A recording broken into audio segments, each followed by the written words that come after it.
Hi friends, how are you? నేను మీ విజయ్. మళ్ళా మీ ముందుకు వచ్చేసాను కొత్త కాన్సెప్ట్తో. సో ప్రజెంట్ నేను చెప్తున్న అప్డేట్ ఏంటంటే, మన సొసైటీలో ఎవరికి సివిక్ సెన్స్ లేకుండా పోయింది. చాలామంది ఉపాధి లేకపోతే వాళ్ళ కుటుంబ పరిస్థితులు పెట్టి, లేకపోతే వాళ్ళ చేసే ఫ్రెండ్షిప్ పెట్టి వాళ్ళు చూస్ చేసుకునే మార్గము సరిగ్గా లేక మన భారత పౌరులు బ్యాడ్ మార్గంలోకి వెళ్తున్నారు. సో దీన్ని నేను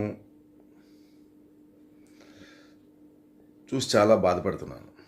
సో మనకి ఎలాంటి జీవితం ఉన్నా, సమాజంలో ఎలాంటి కుటుంబ పరిస్థితులు, పర్సనల్ కారణాలు ఉన్నా, మనం దానిని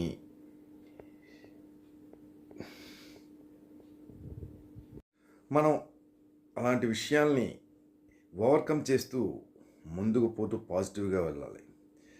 కానీ నెగిటివ్ థింకింగ్, నెగిటివ్ ఆలోచనలు, ఎంటర్టైన్మెంటు ఇలాంటికి ఇది పోయి మన మానసిక పరివర్తనని దాటకూడదు.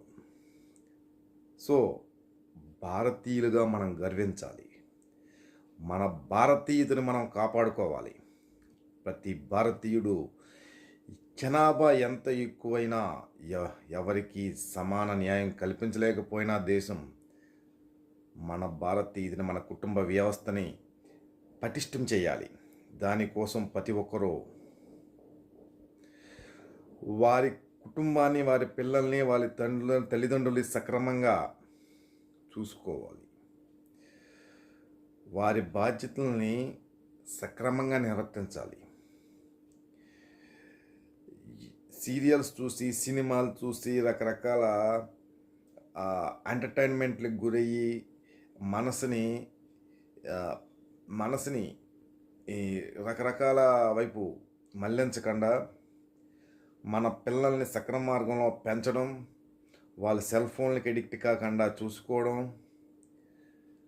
అన్ని రకాల బాధ్యతల్ని చేస్తేనే మన ముందు తరాలు బాగుపడతాయి. లేదంటే మనం ముందు తరాలు చూసాం, చాలా బాగున్నాయి. అంటే అంత ఫెసిలిటీస్, అంత ఇది లేకపోయినా వాళ్ళు చాలా బాధ్యతాయుతంగా రెస్పెక్ట్ ఫీల్డ్లో వాళ్ళ తల్లిదండ్రుల్ని, పిల్లల్ని వాళ్ళు బాగా చూసుకునేవారు. పిల్లలు తల్లిదండ్రులను గౌరవించేవారు. అలాగే తల్లిదండ్రులు పిల్లల్ని ఎంతో ఇష్టంగా చూసుకునేవారు. ఇప్పుడు రోజులు అలాగ లేవు. బంధుత్వాలు లేవు, మానవత్వాలు లేవు. అంతా స్వార్థతం, సంకుచితం ఇవే తాండవిస్తున్నాయి. ఎక్కడ చూసినా దుర్మార్గాలు, దారుణాలు ఇలాంటివి ఉన్నాయి. స్వార్థము, సంకుచితము ఇట్లాంటివి పెరిగిపోయినప్పుడు దీనికి కారణాలు రకరకాలు ఉండవచ్చు. కానీ మన సాధారణ పౌరులుగా మనం చేయవలసింది, మన బాధ్యతగా మనం కష్టపడి పనిచేసి కుటుంబాన్ని పోషించి మన పిల్లల్ని పేరు ప్రఖ్యాతులు చేయడం ద్వారా, తద్వారా సమాజాన్ని కొంత మేలు చేయగలుగుతాం. మీ పిల్లలు ఏం చేస్తున్నారో చూడండి, వాళ్ళని గమనించండి. మీ పిల్లలు కూడా తల్లిదండ్రుల్ని బాధ్యతాయుతంగా చూసుకోండి. వాళ్ళు ఎంతో కష్టపడి ఎన్నో రకాల బాధ్యతలు వేసి మిమ్మల్ని పెంచారు.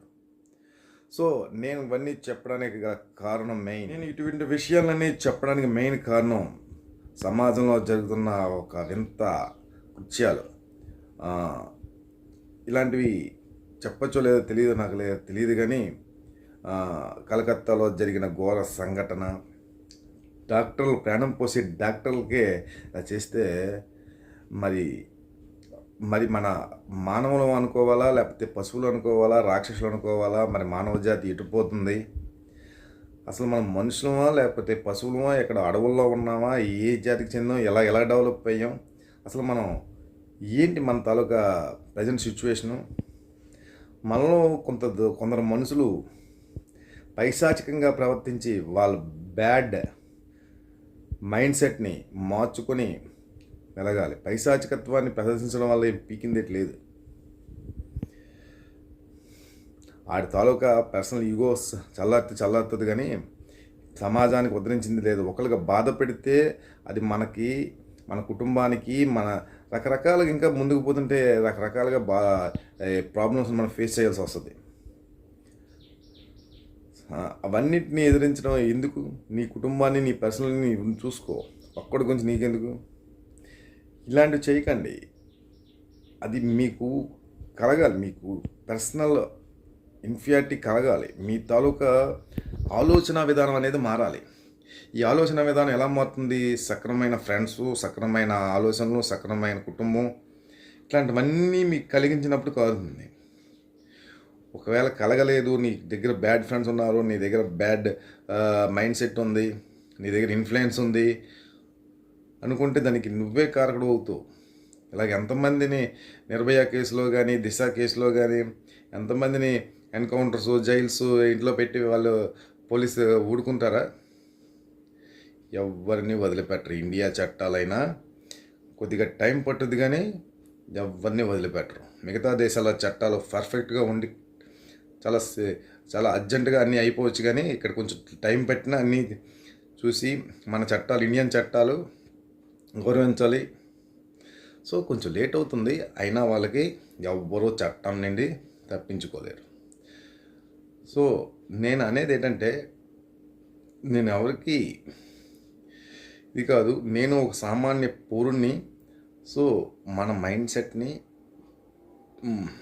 మనం మార్చుకొని గుడ్ బిహేవియర్ని స్పిరిచువల్గా వెళ్ళి ఒక మంచి భారతీయ పౌరుడిగానే పుట్టాం. ఒక మంచి పరిపక్వత గల భారతీయుడిగానే మనం ఇక్కడి నుండి వెళ్ళాలి. సో నేను చెప్పేది మీకు అంత అర్థమైంది అనుకుంటాను. సో నేను ఏమైనా అప్డేట్ కొత్తది వస్తే మీకు నెక్స్ట్ వీడియోలో మీకు చెప్తాను. Thank you. Subscribe my channel. Thank you guys. Bye bye. See you.